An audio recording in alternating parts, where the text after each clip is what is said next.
আসসালামু আলাইকুম। আজ আপনাদের সামনে নিয়ে হাজির হয়েছি ভীষণ মজাদার একটি রেসিপি। এটা হচ্ছে হালিম রেসিপি। আসলে বাঙালির ইফতারিতে বিশেষ কিছু ইফতারির সঙ্গে একটি অন্যতম ইফতার হচ্ছে হালিম রেসিপি। এই হালিমটা কিন্তু বাঙালির ইফতারিতে না হলেও চলেই না। এটা এতটাই মজাদার একটি খাবার। আজ আমি আপনাদের এখানে তৈরি করে দেখাবো নল্লি হালিম বা গরুর পায়া হালিম রেসিপি। আমি এটা গরুর পায়া দিয়ে করছি। আপনারা চাইলে একই একই প্রসেসে কিন্তু গরুর মাংস, খাসির পায়া যেটা আপনাদের পছন্দ সেটা দিয়ে কিন্তু করতে পারেন। এই হালিমটা খেতে অসম্ভব মজা হয়ে থাকে। আমরা অনেকেই এটা কিন্তু ইফতারিতে খেয়ে থাকি এবং জানি এটা কতটা মজাদার। চলুন কথা না বাড়িয়ে আমরা মূল প্রসেসে চলে যাই, রান্নায় চলে যাই। দেখুন আমি এখানে গরুর পা নিয়ে নিয়েছি। আমি এখানে একটা পা নিয়েছি, গরুর 4টে পার একটা পা নিয়েছি। নিয়ে আমি এখানে পরিষ্কার করে কেটে নিয়েছি। আমি একটা পা 5টা পিস করেছি। আপনারা বড় ছোট আপনাদের পছন্দ মতো করতে পারেন। আমি একটু বড় করেই করে নিয়েছি। আপনাদের যেভাবে সুবিধা সেভাবেই করে নিতে পারেন। এবারে এগুলোকে আমি একটা পাত্রে দিয়ে দিচ্ছি। দেখুন একটা পাতিলে দিয়ে দিলাম। এবারে আমি এটাকে মেরিনেট করে নেব। আমি এখানে হাফ কাপ পেঁয়াজ দিয়ে দেবো উঁচু করে 1 চামচ আদার পেস্ট, উঁচু করে 1 চামচ রসুনের পেস্ট এবং উঁচু করে জিরা এবং গরম মশলার পেস্ট। এখানে আমি দিয়ে দিচ্ছি কিছু আস্ত শুকনা মরিচ, একটা তেজপাতা মাঝখান থেকে আমি ছিঁড়ে দিয়েছি এবং গোটা গরম মশলা আমি এখানে দিয়ে দিয়েছি। এবারে আমি এখানে দিয়ে দেবো স্বাদ অনুযায়ী 1 চামচ লবণ, 1 চামচ হলুদ, 1 চামচ ধনিয়া। এইগুলো কিন্তু আমি 1 চামচ করেই দিয়েছি। আর দিয়ে দেবো এখানে তেল। আমি এখানে 3 টেবিল চামচ তেল দিয়েছি, কারণ পায়া থেকে প্রচুর পরিমাণ তেল বের হবে। এবারে এগুলোকে হাতের সাহায্যে একটুখানি মিশিয়ে নেব। আমার এখানে কিন্তু আমি রেডিমিক্স যে হালিমগুলো কিনতে পাওয়া যায় ওইটাই আমি এখানে রান্না করব। ওই রেডিমিক্স হালিমের মধ্যে কিন্তু মশলা থাকে। আমি এখানে ওই রেডিমিক্স হালিমের 1 চামচ মশলা এখানে দিয়ে দিয়েছি। অফিস কিনে হয়ে গেছে, আপনারাও আপনাদের মতো দিয়ে নেবেন। দেখুন আমার এটা মাখানো হয়ে গেছে। এটাকে আমি পর্যাপ্ত পরিমাণে পানি দিয়ে দেবো। আমি এখানে 2 লিটারের মতো পানি দিয়ে দিয়েছি, কারণ এটা সেদ্ধ হতে অনেকটা সময় লাগবে। আমি এটা চুলাতে দিয়ে দিচ্ছি। দেখুন এইবারে আপনার চুলাতে যতটা লো পরিমাণে হিট আছে সেইভাবে আপনারা এটাকে প্রায় 2 ঘন্টার মতো রান্না করে নেবেন। 2 ঘন্টার ভিতরে কিন্তু এটা সেদ্ধ হয়ে যাবে। মাঝে মাঝে এটাকে উল্টে পাল্টে নেড়ে চেড়ে দেবেন। এটা সেদ্ধ হতে থাকুক। এই ফাঁকে দেখুন আমি এই পাশে একটা বাটিতে নিয়ে নিয়েছি 1 কাপ রেডিমিক্স হালিম। এই হালিমটা 1 কাপ হয়েছে। আমি এখানে ফুটন্ত গরম পানি দিয়ে দেব 2 কাপ পরিমাণ। অবশ্যই ডাবল পানি দিবেন, কারণ এটাতে কিন্তু প্রচুর পরিমাণে পানি চুষে নিবে। দেখুন পানিটা দিয়ে সঙ্গে সঙ্গে নেড়েচেড়ে আমি দিচ্ছি, কারণ নেড়েচেড়ে না দিলে এটা দলা পাকিয়ে যাবে। এই যে দেখুন ভেতরে কিন্তু দলা পাকিয়ে যাবে। এভাবে নেড়েচেড়ে দলাগুলো ভেঙে এটাকে আমি রেস্টে রেখে দেবো 2 ঘন্টা পর্যন্ত। আমি এটাকে একটা ঢাকনা দিয়ে ঢেকে রেখে দিচ্ছি। দেখুন 2 ঘন্টা পরে আমার এখানে যে পাগুলি ছিল এটা কিন্তু আমার রান্না হয়ে গেছে। এ পর্যায়ে এটা সেদ্ধ হয়ে গেছে, দেখলে আপনারা বুঝতে পারবেন। দেখুন আমি একটু কাছ থেকে আপনাদের দেখিয়ে দিচ্ছি। এটা দেখলেই বোঝা যাচ্ছে যে এটা সেদ্ধ হয়ে গেছে। এবারে আমি এটাকে হালিমের সঙ্গে রেডিমিক্স যে হালিমটা আমি ভিজিয়ে রেখেছি ওটার সঙ্গে রান্না করে নেব। দেখুন কতটা পারফেক্টভাবে সেদ্ধ হয়ে গেছে। এটাকে আমি একটা বড় পাতিলে এবারে নিয়ে নিব, কারণ এটা ছোট হয়ে যাবে। দেখুন আমি একটা বড় পাতিলে নিয়ে নিয়েছি। এবারে যে রেডিমিক্স হালিমটা আমি 2 ঘন্টার জন্য ভিজিয়ে রেখেছিলাম সেটাকে আমি এর ভেতরে দিয়ে দেব। দেওয়ার আগে অবশ্যই একটুখানি নেড়ে চেড়ে দিবেন, যাতে নিচ থেকে যেটা একদম দলা হয়ে গেছে ওটা যেন একদম পুরোটা এর ভেতর মিশে যেতে পারে।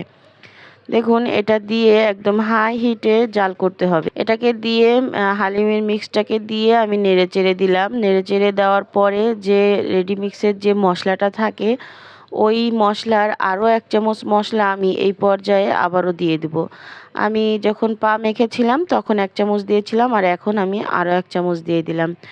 এবার এই মশলাটাকেও নেড়েচেড়ে মিশিয়ে নিব। অবশ্যই মাঝে মাঝেই মিলিয়ে নেবেন। দেখুন যখন বলক চলে এসেছে এ পর্যায়ে আমি দিয়ে দেবো বিট লবণ। আমি এখানে 1 চামচের কম, হাফ চামচের সামান্য একটু বেশি বিট লবণ দিয়ে দিয়েছি।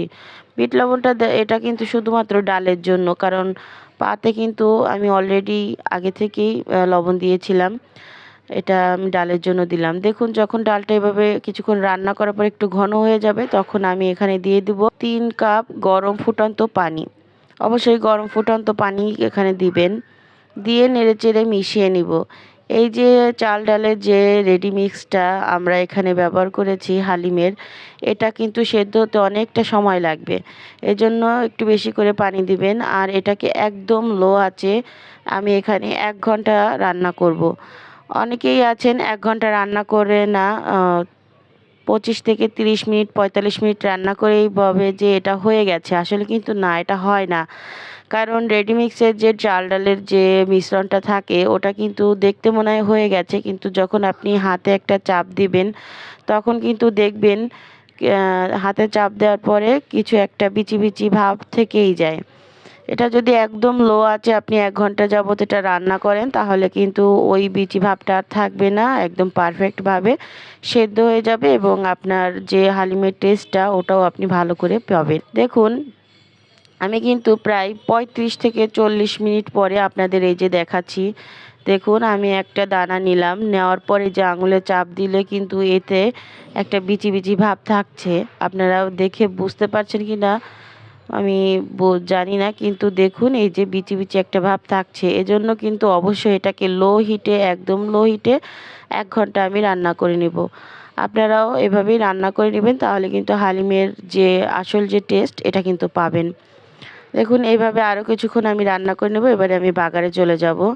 দেখুন আমি বাগার দেওয়ার জন্য একটা কড়াইতে নিয়ে নিয়েছি 4টা পেঁয়াজ এবং আমি কিছু তেলের ভেতর 4টা পেঁয়াজ নিয়ে নিয়েছি। এখানে কিন্তু আমি সয়াবিন তেল দিয়েছি, সরিষার তেল না। পেঁয়াজটা একটু নেড়েচেড়ে যখন নরম হয়ে যাবে সে পর্যায়ে আমি এখানে দিয়ে দেব রসুন কুচি। আমি এখানে একটা রসুন কুচি করে নিয়েছি লম্বা লম্বা করে, আপনারা চাইলে গোল করেও দিতে পারেন। এবারে পেঁয়াজ এবং রসুনটা সুন্দর করে ব্রেস্তা করে নিতে হবে। অনবরত নেড়ে চেড়ে নেবেন, নাহলে কিন্তু এক সাইড পোড়া লেগে যাবে। যখন এভাবে ব্রেস্তা হয়ে যাবে তখন যে নিহারিটা ছিল ওই নিহারির ভেতরে কিন্তু আমি হালিমটা ছিল ওর ভেতরে কিন্তু আমি এই পেঁয়াজ ব্রেস্তাটা দিয়ে দিব। পেঁয়াজ ব্রেস্তাটা দেওয়ার পরে নেড়ে চেড়ে মিশিয়ে সঙ্গে সঙ্গে এটাকে ঢাকনা দিয়ে ঢেকে দিতে হবে। ঢাকনা দিয়ে ঢেকে দিলে আপনার বাগারের পুরোটা ফ্লেভার এই হালিমের ভেতরে যাবে আর খুব সুন্দর একটা ফ্লেভার আনবে।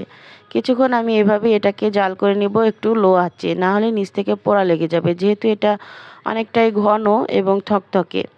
দেখুন এই যে কিছুক্ষণ পরে চলে এসেছি, এটা কিন্তু আমি বেশ কিছুটা সময় লো হিটে এটাকে জাল করে নিয়েছি। এই যে ঢাকনাটা তুলেছি, এখন যে একটা ফ্লেভার, এই ফ্লেভারটা যে কি বলবো, যখন আপনি রান্না করবেন তখনই কিন্তু আপনি এই ফ্লেভারের আসল যে সেটাই কিন্তু আপনি পাবেন। রান্নাঘরটা পুরোই একদম ফ্লেভারে ভরে গেছে। দেখুন এইভাবে আরও কিছুক্ষণ রান্না করে আমি সার্ভে চলে যাব।